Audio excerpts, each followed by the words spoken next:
Je peux aller dans le bâtiment administratif. Puisque comme vous voulez. Puisque quand vous êtes arrivé au camp, vous avez été conduit dans le bâtiment administratif dans la salle de réunion, et c'est là que vous avez vu le long couloir avec des bureaux et des noms sur les portes. Donc c'est pour ça que vous. Soit on fait ça, alors dans ces cas, le bureau administratif, c'est pas la peine. On peut faire ça le soir. On peut faire ça la nuit. Manger, aller faire ça le soir. Oui, on peut même faire ça la nuit. Oui, d'accord. Oui, je comprends. Ça, on peut faire ça la nuit. Parce qu'en fait, pour le réfectoire de Metz, c'était parce que. Oui, je comprends. C'était pour qu'il soit absent des salles. Voilà. Des salles et que je puisse y aller. Éventuellement, vous pouvez le faire le lendemain si vous voulez. C'est. Ok. Bon ok. Au fait, donc si on fait ça comme ça. Pas tout le camp est parti à l'expédition. Pardon. Si on fait. Pas tout le camp est parti à l'expédition. Non, il y en avait que la moitié à peu près. Par contre, si on fait comme ça, alors je reviens un petit peu en arrière, du coup. Alors, attends, moi si tu permets, je sais pas.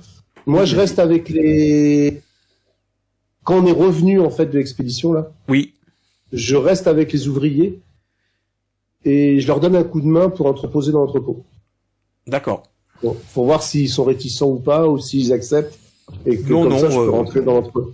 Et si je rentre dans l'entrepôt, je regarde un peu alors je pense qu'il y aura rien, mais si je vois des trucs un peu bizarres ou pas. Ok. Je fais une petite inspection dans l'entrepôt. Ouais. Alors, écoute, tu vas dans l'entrepôt pour aider les ouvriers et je vais te demander un test de trouver objet caché, puis je vais vous demander un test de trouver objet caché pour tous les autres qui sont retournés dans leur chambre. Voilà. Ok.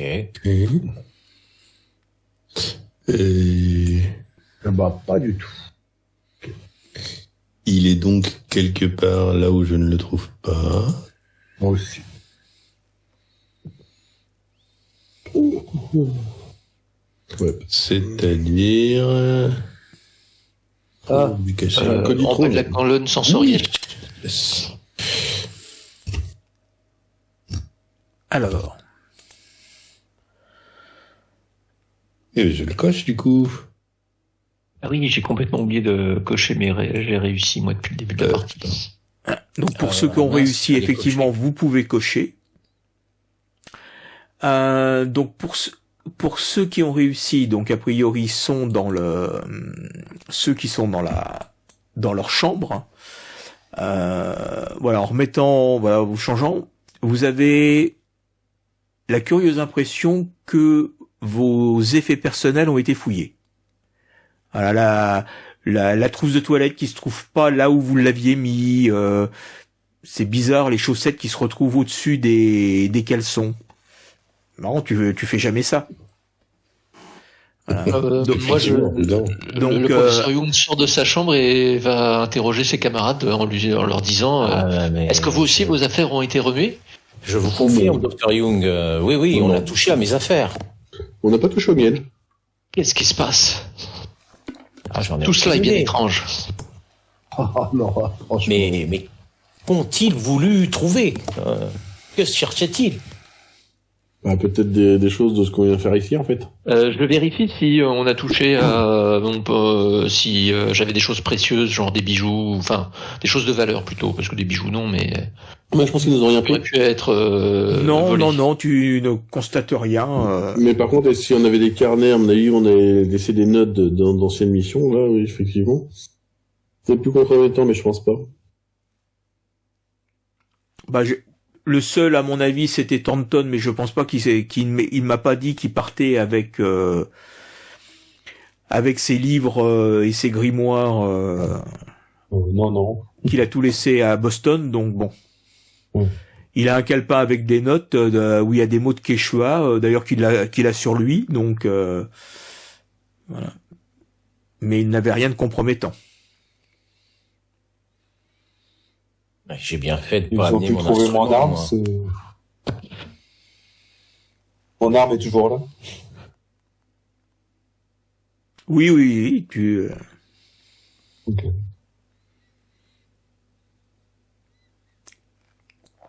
Et O'Brien, quant à lui, au niveau de l'entrepôt, Moi, je vois rien. ne voit rien de particulier, voilà. C'est un vrai entrepôt. Un vrai entrepôt. Hein.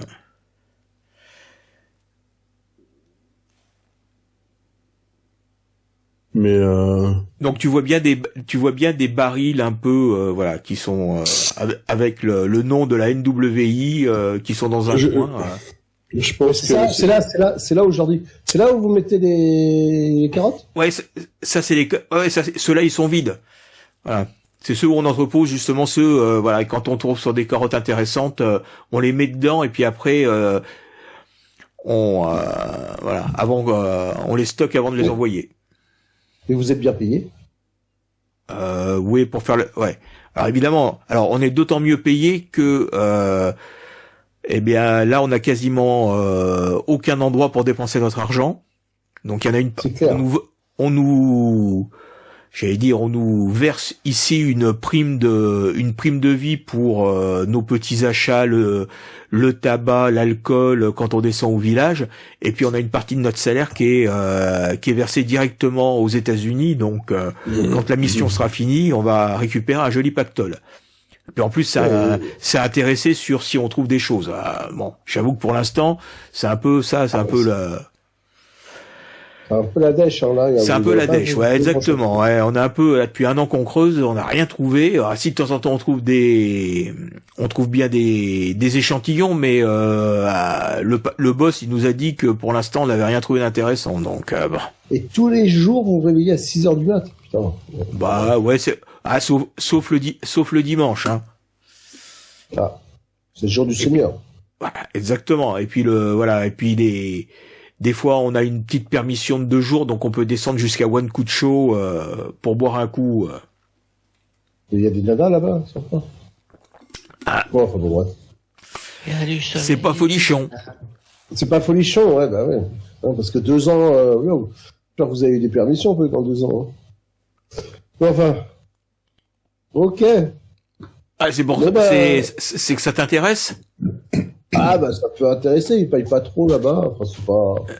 Avec les mecs que je suis, quoi, ils sont un peu coincés du cul, quoi. Donc, ouais, donc pourquoi pas, ça. Bon, enfin bon, je verrai. Je vais aller voir mes employeurs, du coup. Bon, bah, à la prochaine. Hein. Ok. Ciao, les gars. Ciao et merci pour le coup de main. Ouais, y a pas de souci. Donc tu récupères, tu retournes voir tes amis qui t'informent que certains ont constaté que leur bagage avait été visité. Bah moi c'est des entrepôts. Hein. Les gars sont sympas. T'as trouvé quelque chose? Bah des entrepôts. C'est tout. Les gars sont sympas. Faudrait peut-être me faire embaucher en fait. Betty, elle est tout de suite. Je n'aurai pas 2 semaines. Pourquoi? Ah, ils sont bien manqué d'alcool, hein. Ouais, mais ça, il y a toujours moyen de passer par en dessous. Bon, enfin, t'as l'habitude de passer par en dessous, c'est vrai. Ah, toujours. Bon. Je reconnais bien là. Donc, vous allez au réfectoire. Quand la cloche sonne, vous prenez votre repas du soir qui ressemble quand même énormément au repas de la veille. Oh, et rassure-moi, demain c'est pareil. Je le crains. Ouais, mais c'est normal, hein, on est au bout du monde, vous voulez pas un repas complètement différent à chaque fois. C'est pour ça, c'est que non, donc, mais qui varie de temps en temps, parce que là j'ai l'impression que c'est tous les jours la même chose. Voilà, donc Arise, on dit alors. Eh ben moi je trouve ça très bon.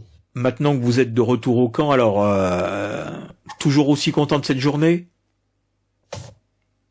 C'est une très belle journée pour nous, mais Monsieur Harris, je suis un peu désolé pour vous. Vous ne trouvez rien. Nous aimerions. Monsieur Ashton, je vais finir par croire que vous avez des actions dans notre société. Non, mais j'aimerais. Vous êtes tellement intéressé par nos résultats que je vais finir par croire que vous êtes un envoyé de nos actionnaires pour vérifier. Je vous jure que non, le Boston Globe n'est pas actionnaire de votre société, mais nous aimerions quand même vous voir trouver des choses, être content de votre travail. Nous également. Et le scoop que ça ferait. C'est ça. Vous imaginez si en plus des journalistes sont là et vous trouvez quelque chose. Je n'ose même pas en rêver. Ça serait formidable. Monsieur Spencer, vous ferez des photos du filon magnifiques, j'espère.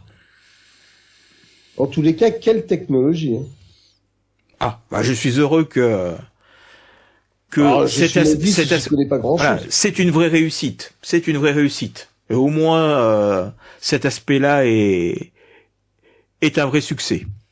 Quelle avancée pour d'autres sites. Est-ce que vous... Vas-y. Alors je sais pas comment vous appelez ça là, où vous mettez la terre là et que ça fait je sais pas quoi avec des lumières et tout et ça sort un truc pour dire ce que c'est. L'analyse là que vous faites sur vos carottes. Mais ici il y a un ingénieur qui connaît ça si jamais ça casse. Ah non, ça malheureusement. Moi, j'ai quelques. Parce que c'est de la haute technologie quand même. J'ai quelques connaissances, donc je sais faire certaines réparations. Mais si effectivement on avait une grosse panne, c'est arrivé. On a un équipement de rechange et puis sinon, il faut le renvoyer. Aux États-Unis pour qu'il soit réparé. Et ça retarderait quand même vachement vos recherches. C'est pour ça qu'on a du matériel de rechange si ça arrive. Et ça coûtait pas moins cher de mettre un ingénieur avec vous pour la maintenance des appareils. C'est surtout que ces appareils nécessitent une technologie avancée qu'il n'est pas possible de transporter ici. Donc si c'est une petite panne, j'ai moi-même la capacité à faire ces modifications-là. Si la panne est trop importante, nous n'avons pas le matériel et il faut nous le renvoyer aux États-Unis. Et qui est peut-être, je sais pas après. Et qui est le génie qui a inventé ces malles-là? Parce que c'est un génie là. Il y en a plusieurs qui travaillent pour notre compagnie. D'accord. Vous avez fait des brevets et tout dessus? Absolument.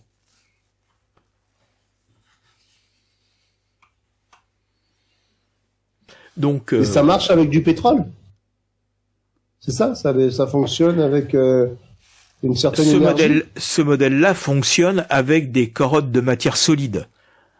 Vous imaginez bien que si nous tombons sur un gisement pétrolifère, voilà, on risque de s'apercevoir rapidement que on a touché une poche. Et que la carotte ne servira pas à grand chose. Voilà. Par contre, avant d'arriver jusqu'à la poche, nous on peut faire des carottages intermédiaires pour voir que les matières que l'on retrouve dans le sol sont très proches de celles que l'on trouve quand on va tomber sur un gisement pétrolifère. Et qui permettront ensuite d'emmener un matériel de plus haute qui va servir au forage lui-même pour établir un puits de pétrole et un derrick. Non, je voulais demander aussi ce que je voulais demander aussi, c'était l'énergie. C'était quoi cette énergie qui l'a fait fonctionner? C'est l'électricité. Voilà, on a un groupe électrogène, portatif. Qui marche au pétrole? À l'essence. Oui. Ok, voilà. Merci. Comme le générateur de ce bâtiment-là. C'est un peu aujourd'hui juste là où le bas blesse. Il nous faut quand même des quantités d'énergie assez importantes pour le générateur du bâtiment, tous les équipements, voilà. Ah bah oui, ça. Voilà. Donc c'est pour ça que nous sommes ravitaillés régulièrement par le comptoir de Victor qui sert de dépôt et qui nous monte les jerrycans d'essence pour alimenter tous nos équipements.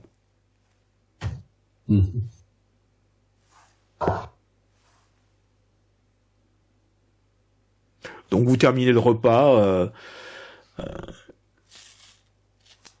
Si vous n'avez pas d'autres questions à poser, et puis vous retournez passer la nuit. Avant de retourner dans le bâtiment, j'essaye de me familiariser. Sous prétexte de faire une petite promenade digestive avant de dormir. J'essaye de voir le chemin entre notre bâtiment et le bâtiment administratif. Soit tu as... En fait, c'est pour faire une petite expédition nocturne sans forcément avoir besoin d'allumer la lampe, quoi. J'entends bien. Donc, qu'est-ce que... J'essaie juste... Ah non, ça va pas aller. Non, je vais pas faire. Considérer juste que la zone, j'allais dire à l'intérieur, où il y a les entrepôts, le bâtiment des ouvriers, la cuisine, le bâtiment visiteur, toute cette zone-là est éclairée. Toute la nuit ? Toute la nuit, oui. Il y a des gros projecteurs qui éclairent la nuit. Voilà. Donc entre le bâtiment visiteur et les bâtiments administratifs, c'est moins éclairé. Alors tous les bâtiments ont une porte principale devant, il y a une porte de secours sur un des côtés.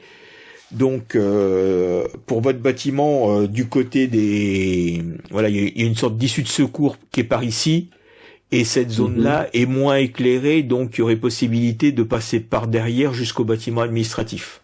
Ok, d'accord. Sans avoir allongé la clôture, mais en passant par derrière, sachant que le chemin principal, la route principale qui est éclairée, entre l'entrée qui est ici, voilà, elle passe, la route passe ici, cette zone, toute cette zone-là est un peu éclairée. Voilà. Et par contre, la zone derrière qui est proche des clôtures est plutôt plongée dans l'obscurité la nuit. D'accord, donc on peut essayer, en étant discret, de se mouvoir jusqu'au bâtiment sans trop se faire voir. Absolument. Bon. Je sens que avant d'aller se coucher, je vais essayer d'aller faire un petit tour au bâtiment administratif pour voir si on trouve pas quelques documents compromettants. Donc vous attendez que tout le monde soit couché un peu vers 22 heures. Voilà.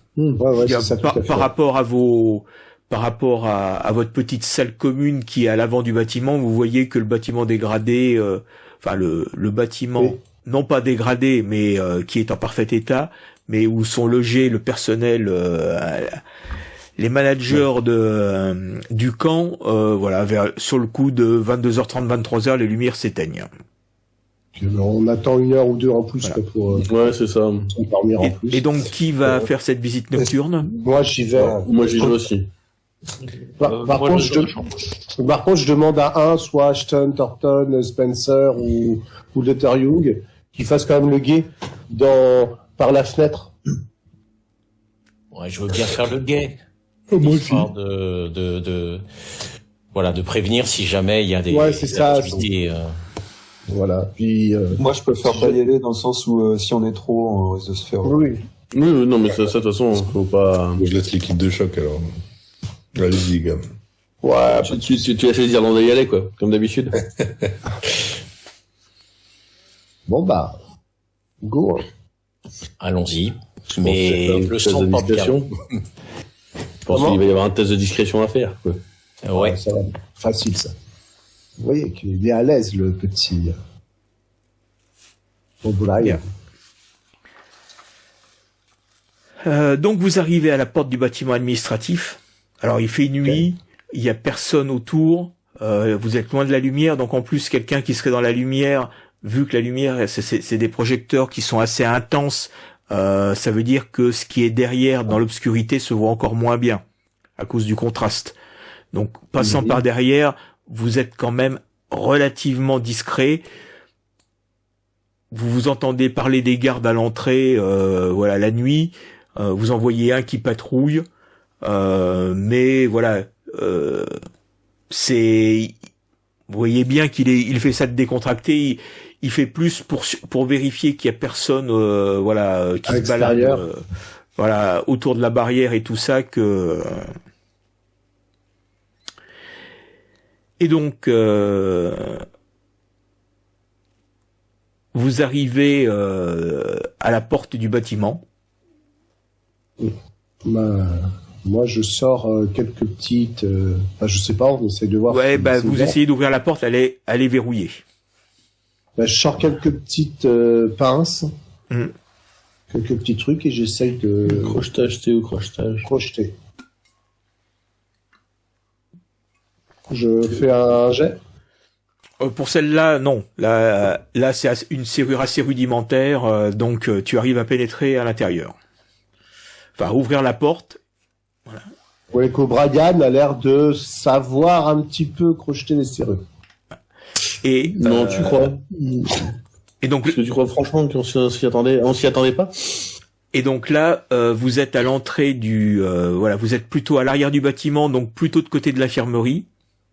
Voilà, qu'une salle, mais il y a 2 lits, un peu de matériel sur le côté, et il y a une porte en face qui conduit, dans votre souvenir, au grand couloir où il y a tous les bureaux. Donc on referme la porte quand même pour que voilà. J'attends 3 secondes, enfin 1 minute, pour savoir s'il y a bien vraiment pas de bruit à l'intérieur, si on est vraiment les seuls. Non, c'est. Et hop. On se dirige alors là où on pense où sont les bureaux.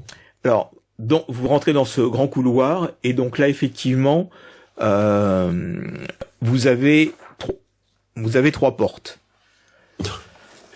Une à droite qui a l'air d'être avec un petit écriteau Dr Richards. Et juste derrière, il y a 2 bureaux qui se font face, l'un avec marqué Harris et l'autre Peel. On va avec le bureau d'Harris. Moi, je vais vers le bureau d'Harris. Moi, je plutôt sur celui de Peel.